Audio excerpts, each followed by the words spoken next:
Hello everyone, welcome to math and science simplified. तो यहाँ पे आज हम एक बहुत बढ़िया क्वेश्चन ले रहे हैं। मतलब ये वर्क एनर्जी पावर का क्वेश्चन है, मैं ऐसे ही कर रहा हूँ। वैसे इसकी अभी तक मैंने कोई एक्सप्लेनेशन स्टार्ट नहीं की है, लेकिन एक्सप्लेन तो बहुत जगह किया हुआ है। कोई बच्चा कोचिंग भी जाता होगा तो उसने ऑलरेडी तो एक्सप्लेनेशन उसको पता ही होगी, उसने ऑलरेडी थ्योरी तो पढ़ ली होगी। फिर भी अगर किसी को दिक्कत होगी तो मैं तो कंटिन्यू करने वाला हूँ, लेकिन बहुत धीरे धीरे मेरे लेक्चर्स चलेंगे। लेकिन यहाँ पे मैं अच्छे अच्छे क्वेश्चंस बीच बीच में लेता रहूँगा ताकि आपको हेल्प हो जाए। तो यहाँ पे क्वेश्चन है, ये बहुत बढ़िया क्वेश्चन है। इसमें पहले तो 2-3 कॉन्सेप्ट लगने वाले हैं, और इसमें ना आपका जो भी आपने अभी तक पढ़ा है एनएलएम से, ये वर्क एनर्जी पावर में जो भी आपने पढ़ रखा है, वो सब के बहुत बढ़िया बढ़िया कॉन्सेप्ट्स यूज़ होंगे। ट्रिगोनोमेट्री भी आपकी चेक करेगा। अगर आप खुद से क्वेश्चन कर पाए तो बहुत बढ़िया बात है। अगर नहीं कर पाए तो आप देख ही सकते हैं लास्ट में, क्योंकि मेनली आप अगर रुकोगे भी तो कैलकुलेशन के पार्ट पे रुकोगे, क्योंकि वहाँ पे थोड़ा अटपटा सा चीज़ हो जाएगा। और मैं सबसे आपको इजी वे बताने वाला हूँ कि आप ये क्वेश्चंस को, ऐसे टाइप के क्वेश्चंस को कैसे हैंडल कर सकते हो। तो चलिए क्वेश्चन को स्टार्ट करते हैं। तो यहाँ पे दिया है कि यहाँ पे एक होलो स्मूथ स्फीयर है। मतलब एक स्फीयर है, स्फीयर आपको पता ही है क्या होता है। और उसका जो अंदर का सरफेस है वो स्मूथ है। मतलब ये जो अंदर सरफेस है जहाँ पे ये बॉल रखा है, ये स्मूथ सरफेस है। इनिशियली सब कुछ रेस्ट पे है। और फिर हमें क्या बोला है, और ये जो स्फीयर है आगे की तरफ ए एक्सेलरेशन से चल रहा है, आगे की तरफ बढ़ रहा है। ये ए एक्सेलरेशन से रोल नहीं कर रहा है, आगे की तरफ बस बढ़ रहा है ए एक्सेलरेशन से। मतलब इसे समझ लो, किसी ने पकड़ा होगा, ऐसे करके ये आगे की तरफ बढ़ते जा रहा है। बस हमें दिया है कि एक्सेलरेशन इसका आगे की तरफ ए है। ऐसा कुछ नहीं है कि ये रोल वोल कर रहा है, ऐसे कुछ अभी केस नहीं आएगा। तो हमें क्या बोला है, find the maximum angle subtended by ball at the centre. मतलब ये जो बॉल है इस सेंटर पे मैक्सिमम एंगल कितना सबटेंड करेगा। तो पहले तो ऐसे जब था ये, तब ये पूरा नीचे है बॉल से ऐसे करके, तो ये कितना है, ये यहाँ पे एंगल तो ये बना रहा है, यहाँ पे 0 डिग्री का एंगल बना रहा है। तो हमें पूछा है कि ये मैक्सिमम एंगल कितना सबटेंड कर सकता है। तो मैक्सिमम एंगल वो कितना सबटेंड करेगा जब वो अपने मैक्सिमम हाइट पे पहुंचेगा। मतलब अब देखो, ये स्फीयर जो है आगे चल रहा है, आगे बढ़ता जाएगा बढ़ता जाएगा। तो स्फीयर आगे चलेगा तो ये जो बॉल है इसकी तरफ भी पीछे की तरफ ऐसे करके एक्सेलरेशन एक आएगा। अगर हम यहाँ पे बैठ के अंदर रह के, अगर इसके फ्रेम से, ये जो स्फीयर है ये एक इनर्शियल नहीं, non inertial frame of reference है, इससे अगर हम इस बॉल को ऑब्ज़र्व करें, तो इससे अगर हम इस बॉल को ऑब्ज़र्व करेंगे तब ये जो बॉल है हमें कैसे दिखेगी, ये बॉल जो है हमें पीछे जाते हुए दिखेगी, ना कि हमें लगेगा कि स्फीयर पीछे जा रहा है। जैसे ट्रेन में बैठते हो, तो ट्रेन में जब बैठे रहते हो, अगर समझो तुम्हें पता ना रहे कि तुम ट्रेन में बैठे हो, और जो हिलता है ट्रेन ऐसे ऐसे करके वो पता ना चले, तो तुम्हें तो ऐसा ही लगेगा ना कि तुम्हारे जो आजू बाजू की सराउंडिंग है वो पीछे जा रही है। जैसे कोई पेड़ देखा तुमने तो तुम्हें लगेगा वो पेड़ पीछे जा रहा है। तो वो जो होता है उसे हम स्यूडो फोर्स कहते हैं। वो एक तरीके का जुगाड़ होता है। यहाँ पे भी वही है, ये एक जुगाड़ हम लगाएंगे। तो बोला है कि ये मैक्सिमम एंगल कितना ऊपर ट्रैवल करेगा। तो देखो, इसका मास हमें कैपिटल एम दिया है। ये स्फीयर आगे जा रहा है ए एक्सेलरेशन से, तो इसके ऊपर जो है पीछे की तरफ फोर्स लगेगा एम ए। स्यूडो फोर्स का कॉन्सेप्ट है ये। तो इसमें मैंने पहले ही बोला कि 2-3 कॉन्सेप्ट लगेंगे। तो ये न्यूटन्स लॉज ऑफ मोशन से है। तो इस पर स्यूडो फोर्स लगेगा पीछे की तरफ। और स्यूडो फोर्स आप जानते ही हो क्या होता है, acceleration of frame into mass of the body where we are applying the pseudo force. Pseudo force बस एक एडजस्टमेंट होता है जिससे हम न्यूटन्स लॉज को एप्लीकेबल कर देते हैं उस बॉडी पे। तो अगर हम यहाँ पे बैठ के, समझ लीजिए हम कोई चींटी हैं, हम यहाँ पे बैठ के इसको ऑब्ज़र्व कर रहे हैं, तो यहाँ पे बैठ के इसे ऑब्ज़र्व कर रहे हैं, तो हमें क्या लगेगा, ये पीछे जा रहा है, ना कि ये आगे जा रहा है। क्योंकि इसके वजह से ये भी, ये जब आगे जाएगा तब इसके वजह से ये भी थोड़ा थोड़ा पीछे मूव करने लगेगा। तो यहाँ पे इसके तरफ इस डायरेक्शन में लगेगा। और एक्सेलरेशन आप जानते ही हैं, जो फ्रेम का जिस डायरेक्शन में होता है उसके अपोजिट डायरेक्शन में एक्सेलरेशन उसका दिखाना होता है। तो यहाँ पे ये इस डायरेक्शन में लगेगा। तो ट्रैवल करते करते करते करते करते करते वो कोई ऐसे पॉइंट पे आएगा जिसके बाद वो वापस नीचे आ जाएगा, है ना। ट्रैवल करता जाएगा करता जाएगा करता जाएगा, एक मैक्सिमम हाइट रीच करेगा। फिर वहाँ पे क्या होगा, उसकी वेलोसिटी जो है ज़ीरो हो जाएगी। समझ लो कि ट्रैवल करते करते कभी ये ऐसे आया और यहाँ पे आया, इसकी वेलोसिटी ज़ीरो हो गई। तो वेलोसिटी ज़ीरो हो गई तो रुक जाएगा, फिर वापस नीचे आने लगेगा क्योंकि उस पर ग्रेविटी का अट्रैक्शन लगेगा नीचे की तरफ, उस पर mg भी लग रहा है। तो नीचे की तरफ क्योंकि mg भी लग रहा है तो ये नीचे आने लगेगा, तो वापस ही नीचे आ जाएगा। फिर वापस ऐसे ही होगा, ऊपर नीचे ऊपर नीचे ऊपर नीचे, तो ये ऑसिलेट करने लगेगा।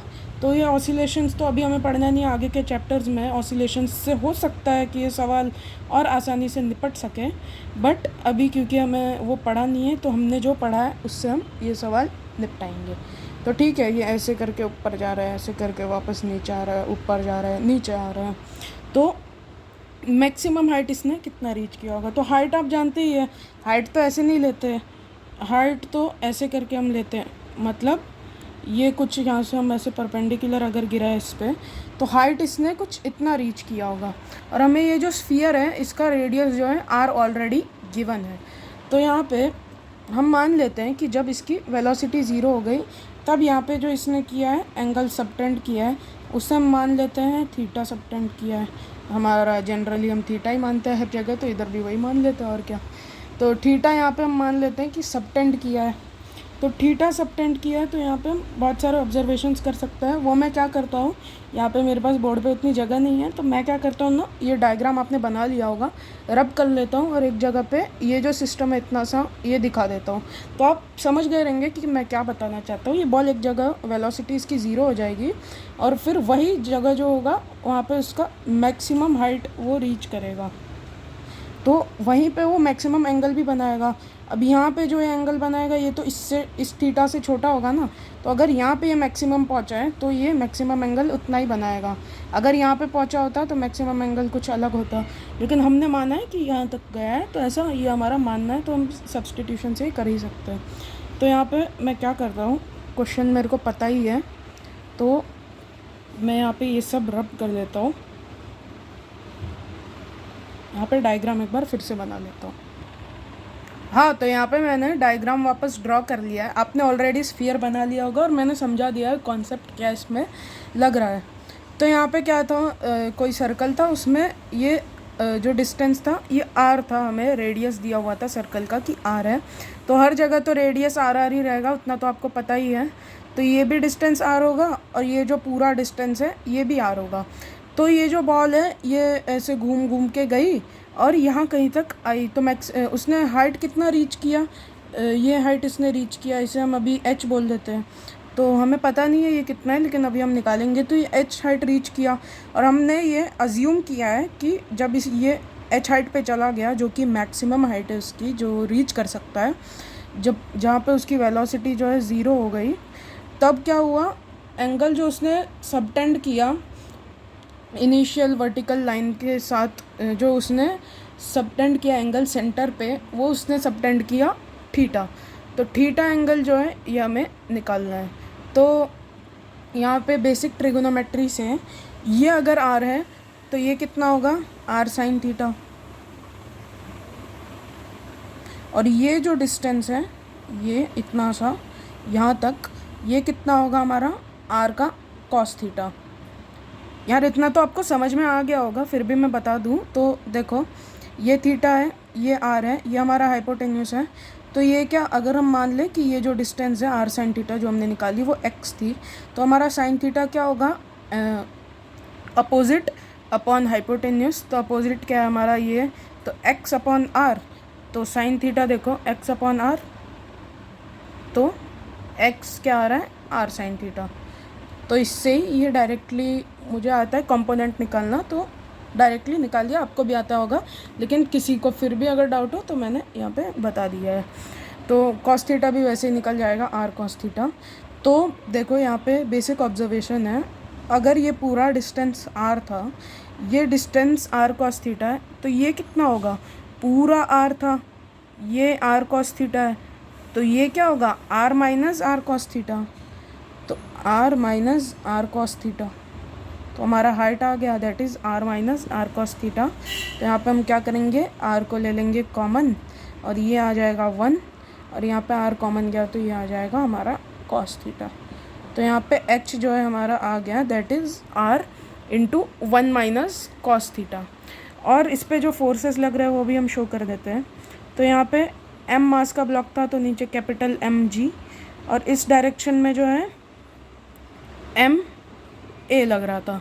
और ये ma जो है ये क्या है, कांस्टेंट फोर्स है। कांस्टेंट कैसे है, क्योंकि एक्सेलरेशन जो है फ्रेम का वो चेंज नहीं हो रहा है।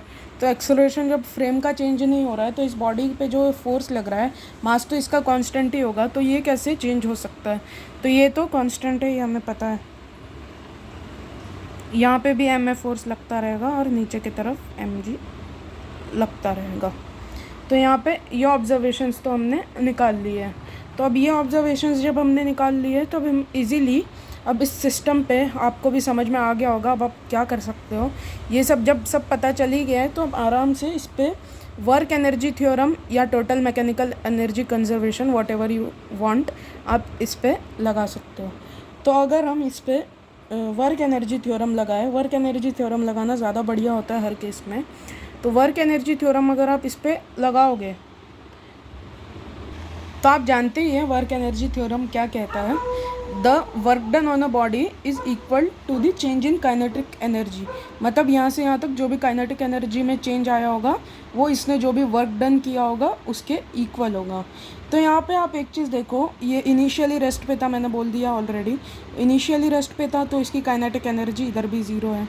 और लास्ट में जब ये इधर आया तभी भी वो उस इंस्टेंट के लिए इसकी वेलोसिटी ज़ीरो हो गई, यानी रेस्ट पे आ गया, तो तभी भी उसकी काइनेटिक एनर्जी जो है ज़ीरो हो गई। तो चेंज इन काइनेटिक एनर्जी तो ज़ीरो है। तो हमारा ये बहुत इजी हो जाएगा। तो हम क्या करेंगे, आसानी से इस पर वर्क एनर्जी थ्योरम लगा देते हैं। तो वर्क एनर्जी थ्योरम लगाएंगे तो फर्स्ट हम ma फोर्स जो है इसको यहाँ पे देखते हैं। तो ma इस डायरेक्शन में लग रहा है, ma इस डायरेक्शन में लग रहा है, और बॉडी का डिस्प्लेसमेंट भी इस डायरेक्शन में हुआ है r sin थीटा। तो हम इजीली लिख सकते हैं, we know that work is equal to force into displacement, तो ma into r sin theta. ये आपको समझ में आ गया होगा। तो ma इंटू r का sin थीटा। और यहाँ पे ये जो ऊपर गया ग्रेविटेशनल फोर्स का जो इस पे लगा वो कितना लगेगा, आप जानते हैं ग्रेविटेशनल का क्या होता है, mgh। तो h कितना है, mg यहाँ पे हमारा नेगेटिव होगा क्योंकि ऊपर जा रहा है, तो इस पे नीचे की तरफ g लगेगा, तो g हम नेगेटिव लेंगे। तो और इसका जो डिस्प्लेसमेंट है वो ऊपर की तरफ है, तो माइनस mgh, तो minus mg into r 1 minus cos theta. तो माइनस स्मॉल m नहीं है, बड़ा m है, mg into r 1 minus cos theta. ये देखो ma r sine theta minus mg r 1 minus cos theta is equal to 0। तो यहाँ पे इक्वेशन हमने बना लिया, आपने डायग्राम भी बना लिया होगा, तो मैं रब कर लेता हूँ यहाँ पे। इस इक्वेशन पे अब हमारी बातचीत होगी।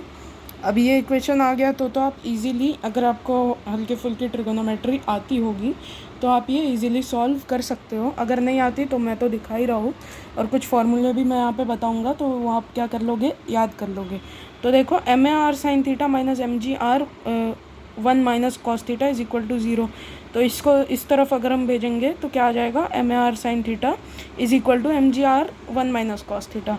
तो यहाँ पे m r यहाँ से ही कैंसिल हो जाएगा। तो हमारा क्या इक्वेशन आएगा, a sine theta will be equal to g into 1 minus cos theta. तो ये हमारा इक्वेशन यहाँ पे बनेगा। तो इस इक्वेशन को अब जो है इजीली हम सिंप्लीफाई कर सकते हैं। कैसे इजीली सिंप्लीफाई कर सकते हैं मैं यहाँ पे बताता हूँ। तो यहाँ पे ट्रिगोनोमेट्री में आपने कुछ फॉर्मूले पढ़े होंगे। साइन थीटा जो है, साइन थीटा को हम लिख सकते हैं 2 इंटू साइन थीटा बाई 2।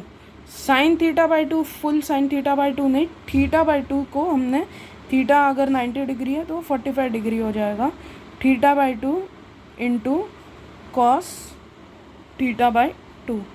ये फार्मूला आपको ऑलरेडी पता होगा, लेकिन यहाँ पे क्योंकि यूज़ होने वाला है तो मैं यहाँ पे लिख दे रहा हूँ। अगर किसी को ना पता हो तो ये देख के वो समझ जाएगा। और ये फार्मूला याद रखना, फिज़िक्स में ज़्यादातर इस्तेमाल हो जाता है। 1 माइनस कॉस थीटा बढ़िया सवालों में इस्तेमाल होता है, जनरली तो नहीं होता है। 1 minus cos theta is equal to 2 sine square theta by 2।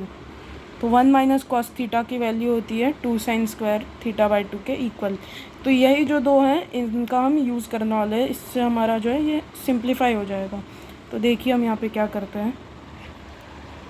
तो ए साइन थीटा को क्या हमने लिखा था, 2 sine theta by 2 cos theta by 2 is equal to g. 1 minus cos theta को क्या लिखा था, 2 साइन स्क्वायर थीटा बाई 2। तो ये आ गया हमारा। अब देखो दोनों तरफ साइन थीटा बाई 2 है और साइन थीटा बाई 2 है, यहाँ पे स्क्वायर में है तो एक साइन थीटा बाई 2 यहाँ से कैंसिल हो जाएगा, यहाँ पे बस एक साइन थीटा बाई 2 बचेगा। तो यहाँ पे हमारा 2 भी कैंसिल हो रहा है, 2 है दोनों तरफ, वो भी कैंसिल हो रहा है। तो यहाँ पे एंडिंग में हमारे पास क्या इक्वेशन बन रहा है, A cos theta by 2 is equal to G sine theta by 2। तो अब तो बहुत आसान हो गया। अब क्या करो, जी को नीचे भेज दो, यहाँ पे A by G is equal to cos theta by 2 यहाँ आया तो sine theta by 2 by cos theta by 2 that is equal to और टेन थीटा बाई 2। ये लिखना मुझे ज़रूरी भी नहीं था, लेकिन फिर भी मैंने लिख के दिखा दिया। तो टेन थीटा बाई 2, तो ए बाई जी हमारा आ रहा है टेन थीटा बाई 2, तो थीटा बाई 2 हमारा आ जाएगा tan inverse of A by G. So हमारा theta by 2 comes out to be tan inverse of A by G, therefore और theta comes out to be 2 tan inverse of a by g, और by simplifying